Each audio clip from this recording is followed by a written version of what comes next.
শুক্রবারের দিনটি সবার কাছেই খুব স্পেশাল, আর এই দিনটি খুব তাড়াতাড়ি পার হয়ে যায়। আমাদের মেয়েদের দেখা যায় এই দিনে অনেক কাজ থাকে, তো সারাদিন কালকে ফ্রাইডেতে কি করলাম না করলাম সেটাই তোমাদের সাথে শেয়ার করব। আসসালামু আলাইকুম এভরিওয়ান, কেমন আছো তোমরা সবাই? Welcome to my another Friday blog. আশা করছি সবাই খুব ভালো আছো। আলহামদুলিল্লাহ আমরাও খুব ভালো আছি। তোমাদের কাছে ব্লগটি নিয়ে আসলাম, ব্লগটি ভালো লাগবে।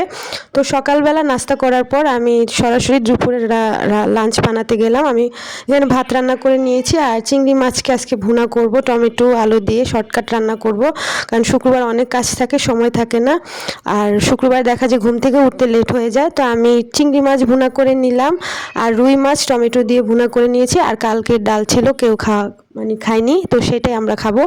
আর এদিকে দুপুরবেলা আমরা একটু গোসলের আগে আমরা লিচু নিয়ে আসছিলো তার আগের দিন, তো লিচু নিয়ে আসার পরে আর খাওয়া হয়নি, তো আজকে দুপুরবেলা আমরা খাচ্ছি সেটা। তো তারপর গোসল করে জুম্মার টাইম আমি বাইরে দেখলাম একটু হালকা হালকা মেঘ জমেছে। আমরা চাচ্ছিলাম বিকালে একটু বাইরে যাব, কিন্তু আর যাওয়া হয়নি। দুপুরবেলা পর থেকে খাবারের পর লাঞ্চের পর খুবই আকাশ কালো মেঘ হয়েছিল। আমি ভাবছিলাম যে বৃষ্টি হবে, কিন্তু বৃষ্টি হয়নি, তো আমরা আর কোথাও যাইনি।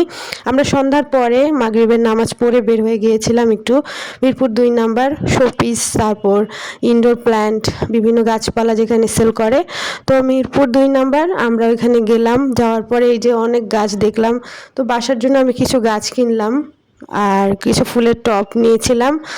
আর আমি এখানে মাটির জিনিস দেখছিলাম, কিন্তু মাটির জিনিস আমি নেওয়ার অনেক কিছু সিলেক্ট করেছিলাম, কিন্তু আমি নিতে পারিনি, কারণ কাচের জিনিস নিয়ে আবার মাটি নিয়ে আসবো, আবার গাছ আছে সাথে, এই জন্য অনেক কিছু নেওয়ার ইচ্ছা ছিল, কিন্তু নিতে পারি নাই। বাট টুকিটাকি জিনিস কিছু কিনেছি, তো তোমাদের সাথে আস্তে আস্তে দেখাবো।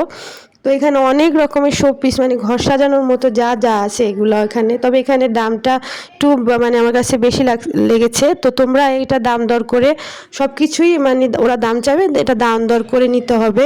এখানে আর্টিফিশিয়াল গাছ আছে, তারপর ম্যাট আছে, বিভিন্ন প্রকারের শোপিস আছে।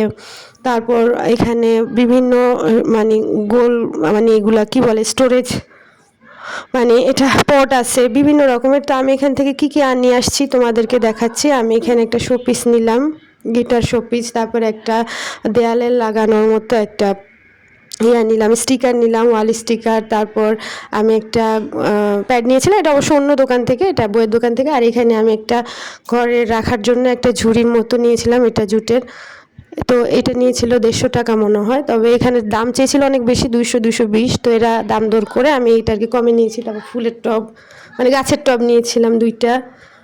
আর তারপর আরও মাটি নিলাম, জৈব সার নিলাম, এই আর কি সিম্পল কিছু জিনিস। তো আমি কিছু গাছ লাগাবো সেগুলো তোমাদের সাথে শেয়ার করবো। তো ঘরটাকে শোপিস এবং গাছ দিয়ে আরও কিভাবে ডেকোর করতে পারি সেগুলি সব কিছু তোমাদের সাথে নেক্সটে শেয়ার করব। আজকের মতো এটাই ছিল ব্লগ, দেখা হচ্ছে নেক্সট ব্লগে। আজকের মতো বিদায় নিচ্ছি। ভিডিওটি ভালো লাগলে অবশ্যই লাইক, কমেন্ট এবং শেয়ার করবে, এবং পেজটি ফলো দিয়ে পাশে থাকবে। আসসালাম।